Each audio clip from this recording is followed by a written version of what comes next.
नाही. आम्ही आमचे कार्य नेहमीच निरपेक्षपणे करत आलेलो आहे. हे लक्षात ठेवा. कार्य करताना यातून मला विभागाध्यक्ष करणार आहेत का उपमंत्री करणार आहेत का राज्यमंत्री का महामंडळाचा अध्यक्ष, हा विचार करून जर यांनी जीवन जगले असते तर हे उच्च पदावर ब्रिटिश शासनात उत्तम दर्जाचं आयुष्य जगू शकले असते. चांगल्या बाईशी लग्न करून अनेक मुलं झाली असती. पण आज या ठाण्यासारख्या शहरामध्ये लाहोर कुठे, ठाणा कुठे, वेगळा देश झाला. लाहोर वेगळ्या देशाचं हे झालं, ते सेंटर झालं. पण आजही आपण स्मरण करतो. त्याचं कारण हे आहे, लक्षात ठेवा. लाहोर कटाच्या खटल्याचा वटहुकूम जारी करताना व्हाईसरॉयने त्यासोबत जे वक्तव्य केलं होतं त्यात त्यांनी म्हटलं होतं की कटातील आरोपी कायदा आणि न्याय यांची मानखंडना करण्याचा प्रयत्न करत आहेत. या परिस्थितीने जनतेसमोर ही वस्तुस्थिती ठेवण्याची संधी आम्हाला दिली की कायदा उधळून लावण्याचा प्रयत्न आम्ही करत आहोत की जो दुसऱ्या बाजूने केला जात आहे हे जनतेने ठरवावे. या बाबतीत लोकांचे मत वेगळे असू शकते. मतभेद असणाऱ्यांपैकी कदाचित आपणही एक असाल. पण त्याचा अर्थ असा नव्हे की माझ्याशी विचार विनिमय न करता, मला कल्पनाही न देता माझ्या वतीने आपण पावले टाकावीत. हे बापाला सांगणार 23व्या वर्षी म्हणजे काय कन्व्हिक्शन असेल माणसाचं, काय कन्व्हिक्शन असेल. अरे इथे नेत्याला घाबरतात. ते नेहरू काय म्हणतील म्हणून 50 वेळा काँग्रेसवाल्यांनी विचार केला संयुक्त महाराष्ट्राला, त्यामुळे उशीर झाला.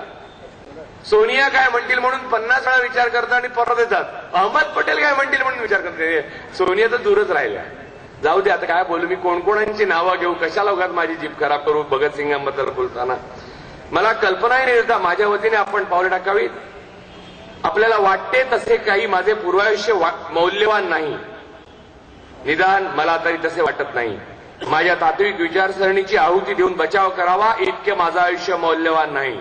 माझ्याशिवाय माझे जे इतर साथीदार आहेत म्हणजे सुखदेव आणि राजगुरू आणि इतर चंद्रशेखर आझाद, अनेक लोक आहेत त्याच्यात, आणि त्यांची नावं घेतली तर संपणार नाही. तो एवढे लोक आहेत. मला फार त्रास होतो या गोष्टीचा.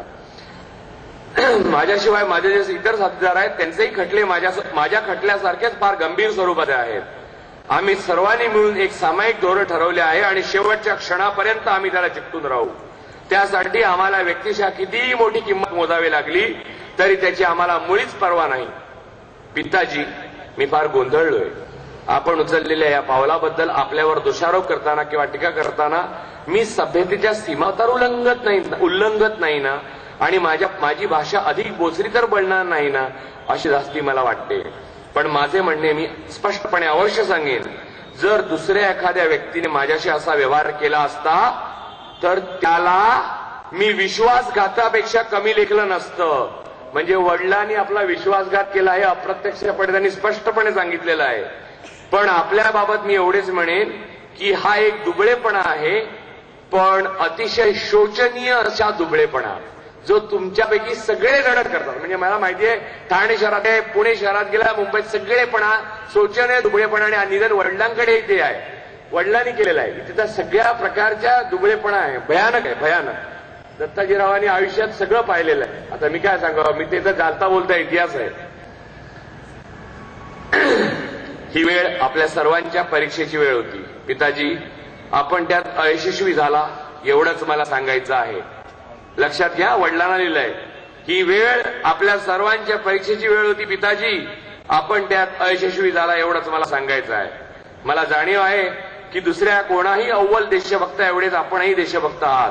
पण आपलं संपूर्ण आयुष्य भारताच्या स्वातंत्र्यासाठी अर्पण करून आपण हे काय केलं, आपण काय केलं हे मला माहीत आहे. पण या कसोटीच्या वळणावर आपण असा दुबळेपणा कसा काय दाखवलात हे मात्र मला समजूच शकत नाही. शेवटी आपण टाकलेलं हे पाऊल मला मान्य नाहीये. आपल्याला, माझ्या इतर मित्रांना, तसंच माझ्या खटल्यात स्वारस्य असलेल्या सगळ्यांना सांगायचं आहे, न्यायालयात कोणत्याही प्रकारचा बचाव करावा अशी माझी आजही भूमिका नाही. माझ्या काही साथीदारांकडून बचावासंदर्भात केला गेलेला विनंती अर्ज न्यायालयाने जरी मंजूर केला असता तरीही मी माझा बचाव केला नसता.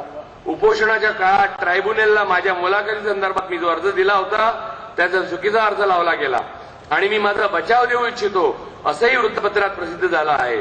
प्रत्यक्षात खरं तर कसलाही बचाव देण्याची माझी इच्छा नव्हती. आजही माझं तेच मत आहे. बोरस्टल तुरुंगात कैदी असलेल्या माझ्या साथीदारांना मी दगा दिला आणि विश्वासघात केला असंच मला आज आपल्या पत्रामुळे वाटत राहिली. माझी वस्तुस्थिती त्यांच्यासमोर स्पष्ट करायला मला संधी देखील या कोठडीमुळे मिळणार नाही. या विषयासंबंधीच्या गुंतागुंतीचं सर्व सत्य जनतेला समजलं पाहिजे अशी माझी इच्छा आहे. म्हणून हे पत्र प्रसिद्ध करावं एवढीच शेवटची विनंती मी आपणास करतो. आपलाच प्रिय पुत्र भगतसिंग. काय पत्र आहे, लाजेने माना खाली घालाव्या असं पत्र आहे. लाचारांच्या फौजा मी बघतोय रोज, लाचारांच्या फौजा.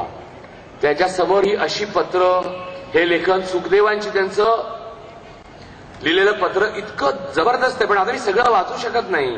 त्यांनी मतभेद झाले होते सुखदेवांच्या बरोबर आणि त्यांनी हे केलं होतं की एक छोटा पॅरेग्राफ आहे. तुरुंगात उपोषण सुरू झाल्यानंतर भारतीय जनतेच्या हृदयात भगतसिंग आणि बटुकेश्वर दत्तांना अढळ स्थान प्राप्त झालं. भगतसिंगांच्या शब्दात सांगल्यानंतर आज त्यांचंही स्मरण करूया आपण. 13 सप्टेंबर 1929 रोजी ते हुतात्मा झाले. त्यांचं पार्थिव शरीर जेव्हा लाहोरहून कलकत्त्याला आणलं जात होतं तेव्हा त्यांच्या अंत्यदर्शनासाठी प्रत्येक मोठ्या शहरात स्टेशनवर लाखोंच्या संख्येने लोकांची गर्दी उसळलेली असायची. कलकत्त्यात त्यांच्या अंत्यसंस्काराच्या वेळी 4 लाख, त्या काळचे 4 लाख, रुपये सुद्धा महत्वाचे होते. अंत्यसंस्काराच्या वेळी 4 लाख लोक सहभागी झाले होते. सुखदेव यांच्याबरोबर चाललेल्या वैचारिक संघर्षाच्या संदर्भात लिहिलेल्या पत्रातून या काळात भगतसिंग आपल्या कोणत्या विचारांच्या माध्यमातून सारी लढाई लढत होते त्याचे स्पष्ट दर्शन होते. भगतसिंगांनी हे महत्वाचे पत्र सुखदेवाच्या ज्या पत्राच्या उत्तरादाखल लिहिले ते सुखदेवचे मूळ पत्र आज उपलब्ध नाही. ही दुःखाची गोष्ट आहे आणि